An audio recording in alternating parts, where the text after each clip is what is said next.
અમદાવાદમાં એર ઇન્ડિયાની flight crash થવાની ઘટના બાદ સુરતમાં એરપોર્ટને નડતરરૂપ 6 બિલ્ડિંગો દૂર કરવાની માંગ ઉઠી છે, જેને લઈ ફરી આજથી સર્વે શરૂ કરાયો છે, જેનું 2 દિવસમાં કલેક્ટરને રિપોર્ટ સોંપવામાં આવશે. સુરત એરપોર્ટને નડતરરૂપ 6 બિલ્ડિંગો ખબર હોવા છતાં ફરી સર્વે કરીને બચાવવાનું તંત્રએ પ્લાનિંગ શરૂ કર્યું છે. આજથી સર્વે શરૂ કરાયો તેમજ આગામી 2 દિવસમાં કલેક્ટરને રિપોર્ટ સોંપાશે. અમદાવાદમાં પ્લેન ક્રેશ થયાની ઘટના બાદ સુરત તંત્ર સફાળું જાગ્યું છે. સુરત એરપોર્ટ પર વિમાનના લેન્ડિંગમાં નડતરરૂપ કુલ 27 પ્રોજેક્ટોના પ્રકરણમાં હાઈકોર્ટમાં કેસ ચાલી રહ્યો છે. આ સિવાય 6 બિલ્ડિંગોના નડતરરૂપ બાંધકામના મુદ્દો અમદાવાદની પ્લેન ક્રેશ દુર્ઘટના બાદ મુદ્દો ગરમાયો છે. વારંવાર સર્વે કર્યા છતાં એરપોર્ટ ઓથોરિટી દ્વારા ફરી વખત નડતરરૂપ બિલ્ડિંગોનો સર્વે હાથ ધરવામાં આવશે. આ સર્વે 2 પ્રકારે કરવામાં આવશે, જેમાં એક તો જે બિલ્ડિંગો નડતરરૂપ છે તે બિલ્ડિંગોમાં ફિઝિકલ રીતે જઈને સર્વે કરાશે. ઉપરાંત એરપોર્ટના રનવે પરથી ફ્લાઇટ જે જગ્યા પરથી ટેક ઓફ થાય છે ત્યારે કઈ બિલ્ડિંગો કેટલી નડતરરૂપ છે તેની ગણતરી કરાશે. રવિરત્નમ, એલ&ટી, ફ્લોરન્સકો housing society, Jas residency, Sarjan apartment, ફોના બિલ્ડિંગનો સર્વે કરાશે. એરપોર્ટ એક્શન કમિટીના સભ્ય સંજય ઇઝાવા દ્વારા પત્ર લખવામાં આવ્યું છે. વડાપ્રધાન office, ministry of civil aviation, airport authority of India, government of Gujarat, chief secretary, Surat જિલ્લા કલેક્ટર અને મ્યુનિસિપલ કમિશનરને પત્ર લખાયો છે. એરપોર્ટને નડતરરૂપ બિલ્ડિંગથી લઈ ઝીંગા તળાવ અને ઓએનજીસી પાઇપલાઇન સહિતના 7 મુદ્દાનો ઉલ્લેખ કરવામાં આવ્યો છે.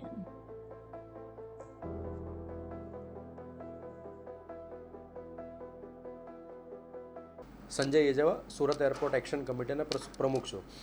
અમદાવાદમાં જે રીતે પ્લેન ક્રેશ થયું છે એની અંદર 300ની આજુબાજુ આંકડા જે આવ્યું છે ને, એ આંકડો સુરતની અંદર ના કરે નારાયણ કોઈ ઘટના બનશે તો હજારોમાં હશે. અમે આ સુરત એરપોર્ટ એક્શન કમિટી એટલા માટે આ વાત કરી રહ્યા છે કારણ કે સુરતની અંદર છેલ્લા ઘણા વર્ષોથી જે થઈ રહેલા એવિએશનના જે વાયોલેશન છે, જે બિલ્ડિંગની ઊંચાઈમાં લઈને ખાસ જેટલા જે ઉપરની માળો જે બનાવી દીધેલા છે, જે બિલ્ડર અને મહાનગરપાલિકાનું મિલીભગતથી, અને એ હજુ સુધી છેલ્લા 8 વર્ષથી નિકાલ કરવા માટેની કોઈ ઠોસ કાર્યવાહી કરવામાં આવેલ નથી. કારણ કે આ જે બિલ્ડિંગ 3થી લઈને 4 માળ જેટલું જે સૌથી વધારે જે અવરોધ છે એ અવરોધ દૂર કરવી જરૂરી છે. કોઈ પણ સંજોગોમાં ખરાબ વાતાવરણના હિસાબે જ્યારે ફ્લાઇટ લેન્ડિંગ થતા હોય ત્યારે આ જે અવરોધ જે છે એ જો ફ્લાઇટ ચલાવનાર પાયલટને જો નીચું થોડુંક વધારે પૂરતું ફ્લાઇટ આવી જાય તો આ બિલ્ડિંગને યારે ટક્કર મારવાની સંભાવના છે. અને જો ટક્કર મારે તો બહુ દુનિયાનું સૌથી મોટું એક્સિડન્ટ સુરતમાં થવાની સંભાવના છે.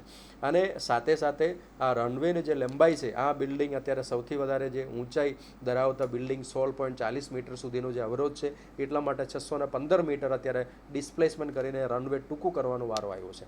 અને સાથે સાથે આમ જોવા જાય તો આ ઝીંગા તળાવ છે, આ ઝીંગા તળાવ પણ અત્યારે સૌથી વધારે બેડ હિટ કરતું ગુજરાતનું સૌથી મોટું એરપોર્ટ અત્યારે સુરત ગણાય છે. વર્ષે 22 થી 25 કે 40 જેટલા બેડ હિટ પણ સુરત એરપોર્ટ પર થાય છે. અને જે દિવસે ખરાબ રીતે જે દિવસે બેડ હિટ થાય તે દિવસે પણ સૌથી મોટું દુર્ઘટના સુરતમાં બનવાની સંભાવના છે. સાથે સાથે એક ઓએનજીસીના પાઇપલાઇન જે રનવે પૂરું થતાં 200 મીટરની આગળથી એક પાઇપલાઇન પસાર થાય છે. ઓએનજીસીના 36 ઇંચ ડાયામીટરની જે પાઇપલાઇન છે, એ પાઇપલાઇનમાં પણ કોઈ પણ કારણસર ઓવરશૂટ થઈને ફ્લાઇટ જો એની ઉપર ચડી જાય તો આ પાઇપલાઇન ફાટી જવાની સંભાવના છે. ત્યારે પણ સૌથી મોટો દુર્ઘટના સુરતમાં થવાની સંભાવના છે. સાથે એક રનવેની નીચેથી એક આરસીસીના બોક્સ કલ્વર્ટ જે વરસાદી પાણી માટેનું બનાવવામાં આવેલું છે, એને પણ લાઈફ ક્ષતિ ચકાસવી જોઈએ. કારણ કે એ પણ કોઈ પણ સંજોગોમાં જો બેસી જાય ત્યારે પણ આવી મોટી દુર્ઘટના બનવાની સંભાવના છે. અને ઇન્સ્ટ્રુમેન્ટ લેન્ડિંગ સિસ્ટમ ILS છે, એ કેટ 1 કેટેગરીનું હોવું જરૂરી છે. કારણ કે ખરાબ વાતાવરણમાં સુરતમાં અત્યારે ફ્લાઇટો ડાયવર્ટ કરવાની વારો આવે છે. જો સેજ પણ જોખમ લઈને ઉતરવા દેવાની વાત આવે ત્યારે આ ILS છે એ કામ લાગશે. અત્યારે એ પણ ખામીઓ છે. એટલે આટલી બધી ખામીઓ હોવા છતાં સુરત એરપોર્ટ અત્યારે ધમધમતું ચાલે છે. અને નજીકના દિવસોમાં આ બધા ખામીઓ દૂર થાય અને સુરત એરપોર્ટને સારામાં સારું લેવલ ઉપર, ઇન્ટરનેશનલ લેવલ ઉપર લઈ જાય એટલા માટે અમે આ મહેનત કરી રહ્યા છે. અને મુખ્યમંત્રીથી લઈને વડાપ્રધાન સુધી આ ફરિયાદો કરી રહ્યા છે. અને જો કોઈ ઓથોરિટી અધિકારીઓ, પદાધિકારીઓ આ અમારી વાતને સાંભળે અને ભવિષ્યમાં મોટી દુર્ઘટના ટાળી શકાય એવું પરિસ્થિતિ હાલમાં છે. કેટલા આવા બાંધકામો છે જે ટોટલ 43 જેટલા બિલ્ડિંગ છે. એમાંથી એક જે બિલ્ડિંગ છે એમાંથી દૂર થઈ ગયું છે. બાકી 42 બિલ્ડિંગમાં હજુ પણ આ પ્રોબ્લેમ છે. હવે આ જે પ્રોબ્લેમ છે 0.30 મીટરથી લઈને 16.40 મીટર સુધીનો અવરોધ છે. એટલે આ ઘણા બધા બિલ્ડિંગ એટલે 6 થી 7 જેટલા બિલ્ડિંગ સૌથી વધારે જે ભયાજનક રીતે જે ઊંચું બનાવેલું છે એ બિલ્ડિંગ તાત્કાલિક દૂર કરવાની અમારી માંગણી છે.